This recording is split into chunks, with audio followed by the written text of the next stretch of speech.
Guys, I've been around the block a time or two. I must say, I've taken some lumps off the head, if you will, which means I've made my fair share of mistakes. I've learned from them, and I might still make one every once in a while. Wink, wink. Today, I'm going to tell you 5 mistakes that a lot of new griddle owners do, and maybe even current griddle owners that have some experience do. I want to show you how to correct it. Hey, it's going to be some good, not so groceries, but it's going to be some good tips and tricks. Hey, let's get started.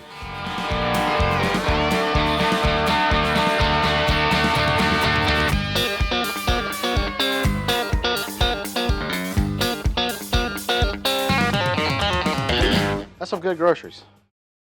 First mistake, I know I did this whenever I first started, starting too hot. That darn griddle is rolling like a freight train, let me tell you. And what did you do? You put them eggs on, you put some butter down there, and the darn things are black. My friends, your griddle's hot. More heat doesn't mean better food. And just to be quite transparent with you, most foods or most dishes that you make is going to be on a medium high. There's a few exceptions here and there, but that's going to be your majority of your range of your knobs. So think about it like this. Smoke off the griddle doesn't necessarily mean flavor. It means your stuff's burnt. So be very mindful of how hot your griddle is. If you see the thing smoking and you're wanting to do something very delicate, you might want to cut it off and put a little water on, bring that temperature down and start over. So mistake number 2.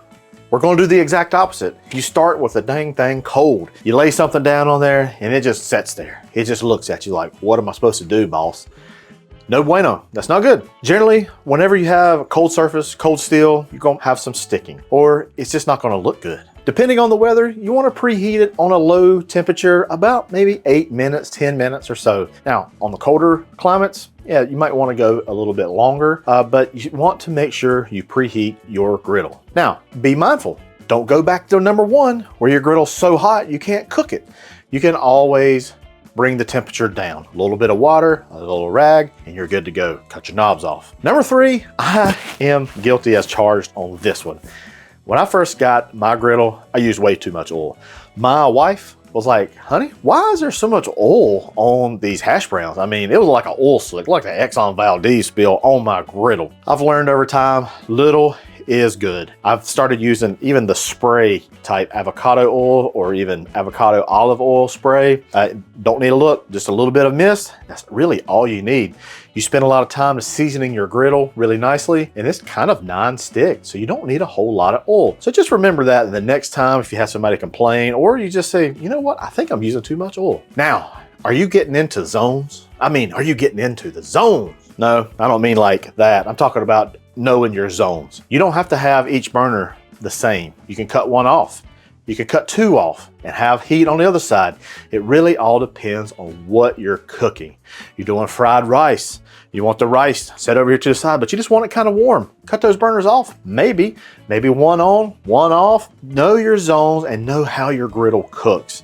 And really, the only way to do that is really get some time behind the griddle. And this will start to hone your kind of spidey sense on how these zones work. But just know, you don't have to have all burners on. You don't have to have all burners on the same setting. So that's a big tip, one that I learned a long time ago, and it's helped me tremendously. So one thing I see a lot of times, and I did this a little bit myself before I really knew my griddle, is overcrowding your griddle, cooking everything at one time. One thing I've seen online is where they just fill the griddle all up with big proteins, like a ribeye. And when they're around the edges like that, they're just not gonna get the color. A lot of the heat escapes on the edges of your griddle, so it's not gonna be your hottest. So keep that in mind. If you're not getting the color or caramelization that you're looking for on your proteins or your veggies, your stir fries, you might be overcrowding your griddle, or you might not be preheating it properly as well. So, well guys, that's all I got for you today. I hope you enjoyed it. I hope you learned something. Hey, drop me a comment of something that you've learned along the way and that helped you become a better griddler. Hey, I'm Matt Hussey. That's some good groceries and good tips and tricks.